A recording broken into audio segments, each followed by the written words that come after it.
Hello साथियों, आज की इस वीडियो में हम जीव विज्ञान अर्थात बायो के टॉप 30 महत्वपूर्ण एमसीक्यू क्वेश्चनों को सॉल्व करेंगे जो प्रीवियस एग्जामों में कई बार मोस्ट रिपीटेड प्रश्न है। तो देखिए, पहला प्रश्न है, किस भोजन को पचाने के लिए छोटी आंत को लंबी होने की आवश्यकता होती है? तो जवाब हो जाएगा घास। ऑप्शन सी इसका सही जवाब होगा। अगला प्रश्न है, मानव की आहार नाल में बिल्ली कहाँ पाई जाती है? तो इसका सही जवाब हो जाएगा ऑप्शन डी, छोटी आंत। बिल्ली कहाँ पाई जाती है? छोटी आंत में। अगला प्रश्न है, मनुष्य में छोटी आंत कुंडलित होती है और लगभग डैश मीटर लंबी होती है। तो जवाब हो जाएगा ऑप्शन डी, 7 से 7.5 मीटर लंबी होती है छोटी आंत। अगला प्रश्न है, मनुष्य के हाथ में कितनी हड्डियां होती हैं? तो हाथ में कितनी हड्डियां होती हैं? 27। ऑप्शन ए इसका सही जवाब हो जाएगा। अगला प्रश्न है, निम्न में से कौन सी हड्डी मनुष्य के कान का एक हिस्सा नहीं है? तो आप सभी को पता है कि फीमर जो है ये जांघ में पाया जाता है, बाकी अन्य तीनों हड्डियां ये कान में पाई जाती हैं। तो इसका जवाब हो जाएगा ऑप्शन ए, फीमर।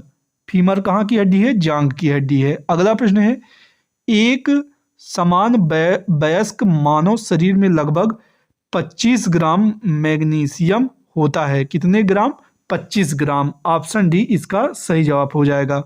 अगला प्रश्न है, निम्न में से किस स्रोत से मस्तिष्क को ऊर्जा प्राप्त होती है? तो इसका जवाब हो जाएगा ऑप्शन डी, ग्लूकोज से मनुष्य के मस्तिष्क को ऊर्जा प्राप्त होती है। अगला प्रश्न है, विटामिन बी कॉम्प्लेक्स में कितने विटामिन होते हैं? कितने विटामिन होते हैं? तो इसका जवाब हो जाएगा ऑप्शन बी, 8 कॉम्प्लेक्स होते हैं विटामिन बी में। अगला प्रश्न है, दूध में कौन से विटामिन पाए जाते हैं? तो इसका जवाब हो जाएगा option D, vitamin A, B और डी। अगला प्रश्न है, गर्भनाल में कितनी धमनियां होती हैं? तो गर्भनाल में धमनियों की संख्या कितनी हो जाएंगी? 2। ऑप्शन बी इसका सही जवाब हो जाएगा। Option B 2। अगला प्रश्न है, निम्न में से कौन सा विटामिन अंडे में अनुपस्थित होता है? अंडे में अनुपस्थित होता है तो कौन सा विटामिन है? Vitamin C. अगला है, मेवा वनस्पति तेल और मछली के समृद्ध स्रोत हैं। किसके समृद्ध स्रोत हैं? मेवा वनस्पति तेल और मछली ओमेगा 3 के समृद्ध स्रोत हैं। अगला प्रश्न है, क्लोरेला किस पोषण तत्व से भरपूर होता है? तो क्लोरेला में प्रोटीन जो है भरपूर मात्रा में प्राप्त होता है। अगला प्रश्न है, हमारे भोजन में स्टार्च और चीनी डैश के रूप में होता है? तो कार्बोहाइड्रेट के रूप में होता है स्टार्च और चीनी। अगला प्रश्न है, निम्न में से किस प्रकार के जीव में स्वपोषी पोषण पाया जाता है? तो इसका जवाब हो जाएगा जीवाणु। जीवाणु में क्या पाया जाता है? स्वपोषी पोषण। अगला प्रश्न है, किसी खास श्रृंखला में एक पौष्टिकता स्तर से दूसरे पौष्टिकता स्तर तक कितने प्रतिशत ऊर्जा का हस्तांतरण होता है? तो इसका जवाब हो जाएगा 10% ऊर्जा का हस्तांतरण होता है। अगला प्रश्न है, मेवे वनस्पति तेल और मछली निम्न में से किसके अच्छे स्रोत हैं? तो स्वस्थ वसा इसका जवाब हो जाएगा। मेवे वनस्पति तेल और मछली में वसा पाया जाता है। अगला प्रश्न है, ब्रेड, अनाज और पास्ता में पाए जाने वाले स्टार्च ग्लूकोज की लंबी श्रृंखलाओं से बने होते हैं। ब्रेड, अनाज और पास्ता में पाए जाने वाले स्टार्च ग्लूकोज की लंबी श्रृंखलाओं से बने होते हैं। अगला प्रश्न है, निम्न में से किस में प्रति ग्राम प्रोटीन की मात्रा सबसे अधिक होती है? सीजल 2019 का पूछा गया प्रश्न है। सोयाबीन इसका सही जवाब हो जाएगा। अगला प्रश्न है, आयरन, आयोडीन और जिंक को निम्न में से क्या माना जाता है? आयरन, आयोडीन और जिंक को सूक्ष्म पोषण तत्व माना जाता है। अगला प्रश्न है, डैश पौधों में जल परिवहन ऊतक हैं, तो इसका जवाब हो जाएगा जाइलम।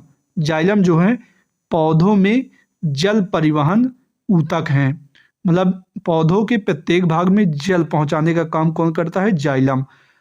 अगला प्रश्न है, आम का पेड़ निम्न में से किसका उदाहरण है? स्वपोषी का उदाहरण है आम का पेड़। अगला प्रश्न है, पौधे डैश की प्रक्रिया द्वारा हवा में पानी छोड़ते हैं? बाष्पोत्सर्जन इसका सही जवाब हो जाएगा। अगला प्रश्न है, फसल उत्पादन के लिए पौधे और मृदा विज्ञान के अनुप्रयोग को कृषि विज्ञान के नाम से जाना जाता है। फसल उत्पादन के लिए पौधे और मृदा विज्ञान के अनुप्रयोग को कृषि विज्ञान के रूप में जाना जाता है, तो जवाब हो जाएगा कृषि विज्ञान।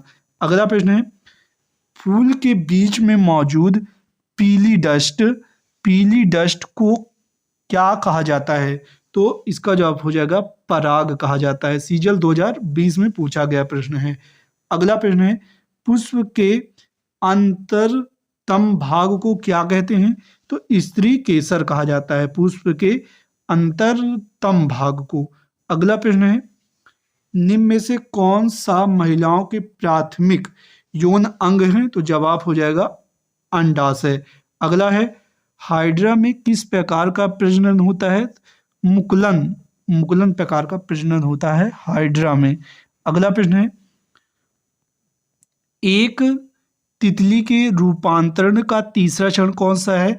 तो पहला चरण देखते हैं, अंडा पहला चरण है, लार्वा दूसरा, प्यूपा तीसरा और वयस्क चौथा है, तो जवाब हो जाएगा प्यूपा।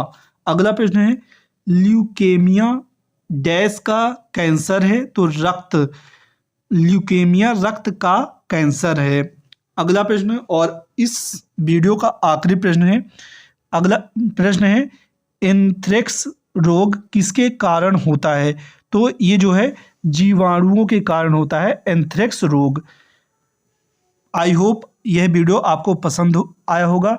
मिलते हैं इसी प्रकार के शानदार वीडियो के साथ। तो आपसे रिक्वेस्ट है कि इस वीडियो को लाइक ज़रूर करें। धन्यवाद।